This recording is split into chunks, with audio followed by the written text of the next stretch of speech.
નમસ્કાર, Gujarat ફર્સ્ટના social media પ્લેટફોર્મમાં આપનું સ્વાગત છે. હું છું આપની સાથે વિકાસ મુકવાણા. તો પુણેના આ કેતન અગ્રવાલ કેસને લઈ દેશભરમાં ખૂબ ચર્ચા છે.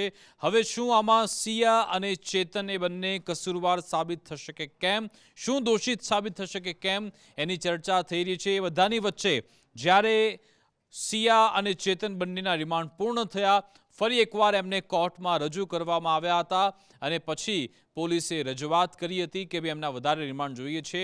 કોર્ટે રિમાન્ડ એમના આપી દીધા છે.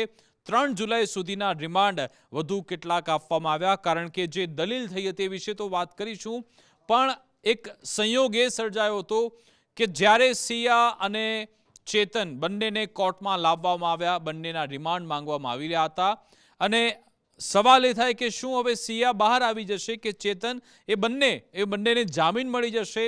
એ સવાલ એટલા માટે થાય કારણ કે એક સંયોગ એવો સર્જાયો હતો કે જ્યારે બંનેને કોર્ટમાં લાવવામાં આવ્યા ત્યારે તમને યાદ હશે સોનમ અને રાજા રઘુવંશી, તમને ખ્યાલ છે આ સોનમ અને રાજા રઘુવંશી જોડે પણ એવું થયું હતું કે એના લગ્નના 7મા દિવસે એનું મર્ડર થઈ ગયું હતું, જેને એ હનીમૂન મર્ડર કેસ કહેવામાં આવે છે. આ સોનમ, એના જામીન પર પણ એ જ સમયે ચુકાદો આપવામાં આવ્યો અને તમને નવાઈ લાગશે કે સોનમને જામીન મળી ગયા છે. જી હા, પહેલા તો મેઘાલયમાં નીચલી કોર્ટે આ કેસમાં સોનમને જામીન આપી દીધા અને પછી જ્યારે પોલીસ હાઈકોર્ટમાં પહોંચી તો મેઘાલય પોલીસે પણ સોનમને જામીન આપી દીધા છે. એટલા માટે તમે સાંભળીને ચોંકી જશો. જે તે સમયગાળા દરમિયાન જ્યારે મેઘાલય પોલીસે જે કામગીરી કરી હતી એના ખૂબ વખાણ થયા હતા, પણ અહીંયા શું બેદરકારી દાખવવામાં આવી? મેઘાલય પોલીસે બેદરકારી એ કરી કે જ્યારે કેસ ફાઇલ કરવામાં આવ્યો, એ જે કલમ ઉમેરવામાં આવી હતી મેઘાલય પોલીસ તરફથી, મેઘાલય પોલીસે એવી કલમ ઉમેરી કે જે કાયદાની ચોપડીમાં જે કલમ છે જ નહીં.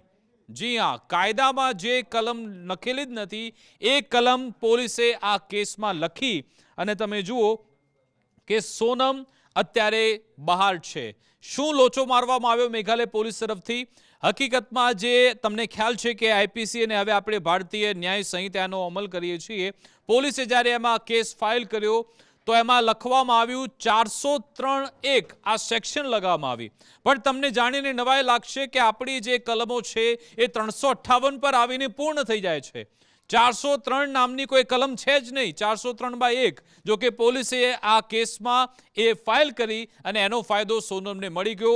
કોર્ટે કહ્યું કે અહીંયા સોનમને, કારણ કે જ્યારે તમારી સામે આરોપ લખવામાં આવે છે પોલીસે જણાવવું પડે છે, પણ કોર્ટ એમ કહી રહી છે કે તમે કયા આધારે એને 403 એનો મતલબ કે કાયદામાં તો એની કોઈ પરિભાષા છે જ નહીં, એટલે પછી એને નીચલી કોર્ટમાંથી જામીન મળી ગયા. જ્યારે હાઈકોર્ટમાં કેસ ગયો, હાઈકોર્ટે પણ એમ કહ્યું કે ભાઈ તમારી પ્રિન્ટિંગ મિસ્ટેકના કારણે સામેવાળા વ્યક્તિને ખબર જ નથી કે એના પર કયા આરોપ છે, એટલે મેઘાલય હાઈકોર્ટે પણ સોનમને જામીન આપી દીધા. તમે જુઓ એ જે તે વખતે શું ચર્ચા થતી હતી કે સોનમ તો ક્યારે બહાર નહીં જ આવે, સોનમ એના પર સકંજો આવી ગયો છે, આજીવન જેલમાં રહેવું પડશે અને કડક સજા થશે. પણ અત્યારે સોનમ બહાર ફરી રહી છે અને ન માત્ર સોનમ, પરંતુ સોનમે જે સોપારી આપીને જે આખું કામ કરાવડાવ્યું હતું એ તમામને જામીન આ કેસમાં મળી ગયા છે. હવે જોઈશું સુપ્રીમ કોર્ટમાં આગળ શું થાય છે.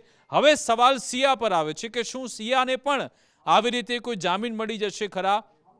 કારણ કે જ્યારે રિમાન્ડ અંગેની સુનાવણી થઈ એ દરમિયાન જે સિયાના વકીલ જે સ્ટેટમેન્ટ આપી રહ્યા છે, એમણે જે તર્ક આપ્યા, પહેલું તર્ક તો એમણે સિયાના વકીલે 4 થી 5 એવા એક્ઝામ્પલ આપ્યા. પહેલો એક્ઝામ્પલ તો એમણે એવું આપ્યું હતું કે શું ફક્ત કોઈની સાથે તમે એક ક્રાઇમ સીન પર હતા એનો મતલબ એવું થોડી થાય કે એણે જ મર્ડર કર્યું છે. એમણે ઘણા બધા ઉદાહરણ આપ્યા કે જે વ્યક્તિનું મર્ડર થયું એની સાથે કેટલાક લોકો હતા પણ એ પછી બાદમાં નિર્દોષ સાબિત થયા. એમણે કહ્યું કે આ કેસમાં પણ એવું થઈ શકે છે. બીજી વાત એમના તરફથી કહેવામાં આવી કે ચેતનવાળો જે એંગલ આપવામાં આવે છે કે ચેતન અને સિયા બંને પ્રેમ સંબંધમાં હતા, તો વકીલ એમ કહી રહ્યા છે કે ભાઈ બે લોકો જો વાતચીત કરતા હોય, રોજે રોજ ટેલિફોન પર વાત કરે, મેસેજની આપલે કરે અથવા તો બહાર મળે, એનાથી એમ થતું નથી કે એ મર્ડર છે, એ કોઈનું મર્ડર કરી શકે છે, એવું સાબિત થતું નથી. હું જે કહેતો હતો ને કે તમારે કોર્ટમાં પુરાવા રજૂ કરવા પડે છે, એક આ મુદ્દો પણ ટેકનિકલ મૂકવામાં આવ્યો છે, એવિડન્સ પર વાત આવીને ઊભી રહી જાય છે. હવે પોલીસનું કહેવું છે કે અહીંયા પ્રાથમિક દ્રષ્ટિએ કારણ કે મીડિયામાં તમને ખબર હશે કે પુણેના ગ્રામ્ય એસપી છે, એમણે પ્રેસ કોન્ફરન્સમાં કહ્યું હતું કે સિયા અને ચેતન એ બંને પોતાનો ગુનો કબૂલ્યો છે. આ કાઉન્ટર પણ જ્યારે પત્રકારોએ આ વકીલને પૂછ્યું તો એમણે કહ્યું કે જ્યારે પણ ઘણા એવા કિસ્સાઓ છે કે પોલીસ પ્રેશરમાં લોકો આવું કહી દેતા હોય છે, પણ પછી કોર્ટ સામે આવું બધું નથી ચાલતું. કોર્ટની સામે જો પુરાવા આપવામાં આવે તો જ એ સાબિત થાય છે. અત્યારે પોલીસ જોડે અત્યારે પુરાવા નથી, એ પુરાવા એકઠા કરવામાં આવી રહ્યા છે. જ્યારે ચેતનના રિમાન્ડ માંગવામાં આવ્યા ત્યારે પછી પોલીસે એમ કહ્યું કે અમારે એને એ રિકન્સ્ટ્રક્શન માટે એને ત્યાં ફરી એકવાર લઈ જવાનો છે, લોગડ ફોર્ટ પર લઈ જવાનો છે. સાથે સાથે પોલીસે એમ પણ કહ્યું કે ચેતન જે 18 જૂને ચેતન ત્યારે પહોંચ્યો હતો, હુડી તો એની કબજે થઈ ગઈ છે, પણ ચેતનનું પેન્ટ લેવાનું બાકી છે.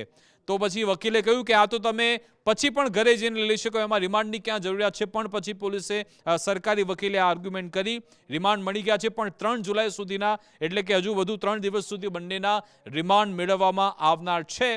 પણ સવાલ એ જ છે કે શું હવે આ કિસ્સામાં પણ સોનમ જેવા હાલ થવાના છે? એ પ્રશ્ન થાય, કારણ કે સોનમ આટલી બેરહેમીપૂર્વક પોતાના પતિની હત્યા કર્યા બાદ પણ જો અત્યારે આવી કાનૂની દાવપેચમાં બહાર નીકળી જાય છે, આ કિસ્સામાં પણ પુરાવાની વાત થઈ રહી છે કે ભાઈ કેતનને કોણે ધક્કો માર્યો કોઈને ખબર જ નથી.